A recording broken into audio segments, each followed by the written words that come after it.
नमस्कार दोस्तों, हम आज इतिहास का पहला क्लास लेके आए हैं आप लोगों के सामने समक्ष। तो सामने इतिहास है। तो हम जानते हैं इतिहास के बारे में, पहले भी जान चुके हैं कि इतिहास किसको कहते हैं। तो इति जोर हौज और आस, मतलब कहने का मतलब है बीती हुई घटना को हम इतिहास कहते हैं। लेकिन क्या वे सारी बीती हुई घटनाएं इतिहास कहलाती है? तो नहीं, ऐसी कोई बात नहीं है। लेकिन क्या हम अभी जो जी रहे हैं, क्या इतिहास में जी रहे हैं कि वर्तमान में? तो अभी भी हम जो बोल रहे हैं आपके समक्ष और आप सुन रहे हैं, तो ये इतिहास में सुन रहे हैं। वो कैसे? तो जैसे एक सूरज की रोशनी आने में 8 मिनट 20 सेकेंड लगता है, ठीक उसी प्रकार अगर हम बोलते हैं तो बोलने के बाद आपको जो सुनाई जाता है कुछ ना कुछ समय लगता होगा। ये भी एक इतिहास है। लेकिन इस इतिहास को क्या हम इसका हर एक चीज का वर्णन कर पाते हैं? तो जो नहीं कर पाते हैं। तो अब आते हैं हम इसके तथ्य के बारे में, जानते हैं कि इतिहास किसे कहते हैं। तो पहली बात है कि इतिहास क्या है। इतिहास क्या है? तो कहने का मतलब है कि मानव सभ्यता के इस कर्मिक भाग को हम इतिहास कहते हैं। यानी मानव का जो सभ्यता है उसके कर्मिक भाग को हम इतिहास कहते हैं, और जिसके बारे में हम लिखित विवरण मिलता है। हमें क्या होता है कि जिसके बारे में लिखित विवरण मिलता है तथा जिसे आसानी से पढ़ा जा सकता है, उसे ही हम इतिहास कहते हैं।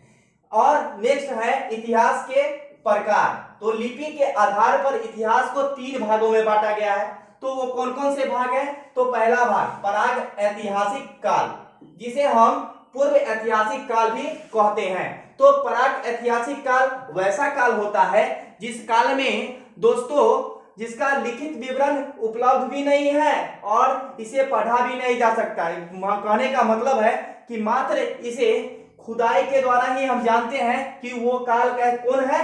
तो प्राग ऐतिहासिक काल है या पूर्व ऐतिहासिक काल है। नेक्स्ट, इसे हम कौन सा युग कहते हैं? तो पत्थर का युग भी कहते हैं। और इस प्राग ऐतिहासिक काल का 3 भाग होता है। इसके 3 प्रकार होते हैं। पहला प्रकार है पूरा पाषाण काल।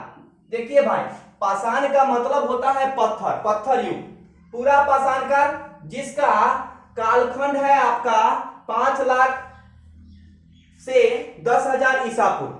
तो इस कालखंड में कौन कौन से मानव ने काम किया? तो शिकार करना शुरू कर दिया, फलों का संग्राहक था, और इसी समय आग का आविष्कार हुआ था, और इसी समय पत्थर से कुल्हाड़ी बनाना स्टार्ट कर दिया।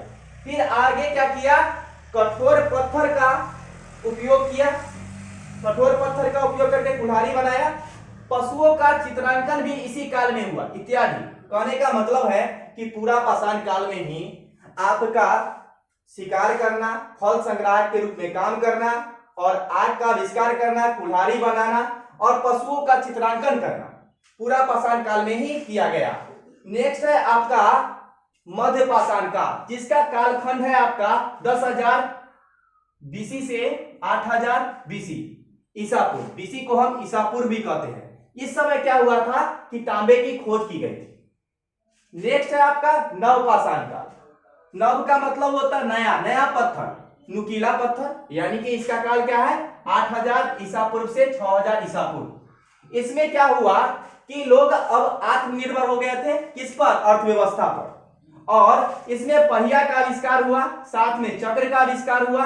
इसमें लोग उपासना करता था। किसका?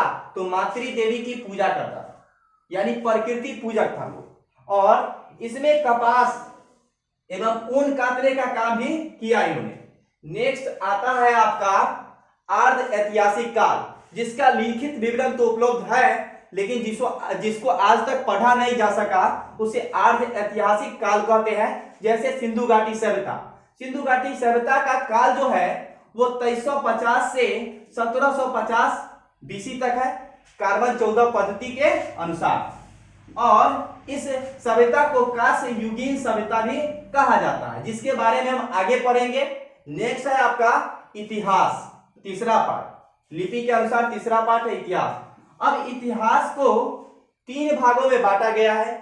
सबसे पहला भाग प्राचीन काल, जिसमें हम राजा महाराजा के शुरू वाले मौर्योत्तर काल हो गया, गुप्त काल हो गया, इससे संबंधित 750 ईस्वी तक के काल को हम प्राचीन काल में पढ़ेंगे, जो जिसको हम इंग्लिश में एंशिएंट हिस्ट्री कहते हैं।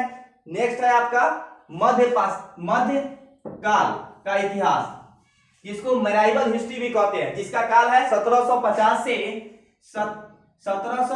750 से 1750 ईस्वी तक। और इस काल में इसमें क्या हुआ था कि मुस्लिम हमारे यहाँ शासन करने के लिए आए थे, और 1750 तक इसका शासन चलता है, जब तक कि अंग्रेज न आ जाए और अंग्रेज पूर्ण रूप से अपनी सत्ता न हथिया ले। नेक्स्ट है आपका आधुनिक इतिहास। इस आधुनिक इतिहास को हम 1750 यानी कि मुगल की सत्ता समाप्त होती है और अंग्रेज की सत्ता आती है, उसके बाद भारतीय स्वतंत्रता संग्राम आता है, जिसका काल है आपको 1750 से 15 अगस्त 1947। और हम एक बात और जानते हैं कि इतिहास का पिता किसे कहा जाता है, तो हेरोडोटस को कहा जाता है, हेरोडोटस।